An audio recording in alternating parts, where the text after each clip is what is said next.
going on, guys? My name is Matt, I'm Sports Dog, and welcome back to another Black Ops 3 zombie video. Today, we have an interview that happened last week with Sony and PlayStation. Will Wheaton actually interviewed Mark Lamia, Jason Blundell, David Vanderhaar, and the executives over at Treyarch, and they talked about how zombies became into what it is today, really. And we've had a couple conversations like this before. There was actually a interview a while back, an actual press conference that talked a little bit about the origins of zombies and how it was a mistake, and it was honestly it wasn't really supposed to happen. It wasn't supposed to be a thing that it is, and then the community drove it to something that it's way bigger than it ever was supposed to be, and now it's continued just because of us, the community, actually pushing it forward, making a storyline out of it. We, the community, basically made zombies what it is today, and they talk a little bit more about that. They also talk about a couple things we've never heard before, and I guess I'll let you guys listen to that yourself. This isn't really a video where I'm going to talk much. It's going to be most of the interview, or a portion of the interview where they talk about zombies specifically. I'm a diehard zombie fan. You guys are probably pretty diehard fans too if you're here and you're still here with me watching my zombie content. So I figured you might like to see this just in case you missed it. It wasn't very well publicized, and it wasn't very well promoted, and it's a long interview, but I cut out the portion that's just about zombies for you guys to hear. There's a lot of cool stuff in there on how they created it and how it came to be. So if you guys want to listen to that, there's no new information about Black Ops 3 per se. There's no spoilers or no teasers or anything that's cryptic, but it does talk about the entire storyline of zombies and how it came into play. So I think it'd be awesome if you guys wanted to watch it. If not, you can sign off now. If you guys do enjoy the video, though, please give it a comment and like, and make sure you subscribe to my channel. We'll see you guys all next time. But one part of the game that literally only exists because of our fans is our zombies. Yeah.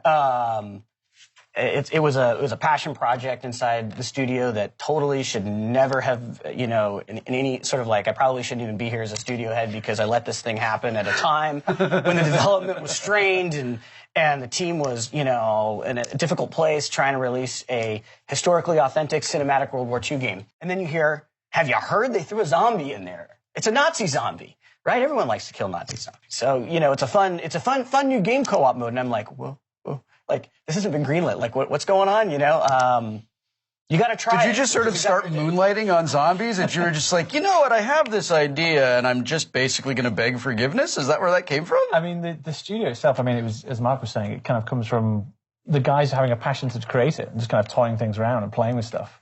And then putting it in front of Mark and kind of showing it and saying, okay, the temperature was good. Okay, it's all good. Yeah. And then I think Mark then went on a process of introducing it to our publisher bit by bit. We actually learned a really valuable lesson about how to internally market features that were controversial through that process. Because, that was our first co-op experience as a team, making a game that was cooperative. And we were just, it was a thing that evolved over time as we were making the campaign game for co-op. Mm-hmm. We just learned and discovered that, hey, the most fun experiences are when you're defending, and you're defending together, and you're playing these kind of defense missions. Yeah. And that just was we should just make a mode that is just about defending and having waves of attackers. And that was where it kind of started. And then the zombie portion came in because one of our missions was based on the Peleliu Island, where a bunch of airstrikes had come in. So we went to mocap, and we motion captured all of these walking wounded soldiers. So they're all kind of hobbling around and injured. And one of our lead scripters at the time on the campaign, he started to plug that in and say, it's a little bit more fun when there's zombies in there, when they're soldiers. Yeah. And he started to, add some layers to the mechanic, put some, started to put the windows that you could repair and the wall buys. Yeah. And as we started to build this game out, all different departments start climbing in. After they're crunched at night, the sound team starts putting in, the animation team starts putting in. It was total grassroots. It just people started playing it on the team, and it just started kind of in the middle of the night. More people got. They should have been going home to get sleep. They had me play it, and I was like, "Oh, this is a lot of fun. I'm gonna have to figure." Now I've got the problem of figuring out how to support the team to get it done. Yeah. So I just did the exact same thing. I literally, wouldn't give it too much of a preamble. I just sit down with people and have them play with me, and isn't this fun? And just get them actually emotionally invested in what it was. But that only goes so far in business, because this is as I talk to you about the origins of this thing, this is a authentic, cinematic experience inside of a historical setting. In this case, and World at War was a very intense, brutal, serious, World War II game. Yeah.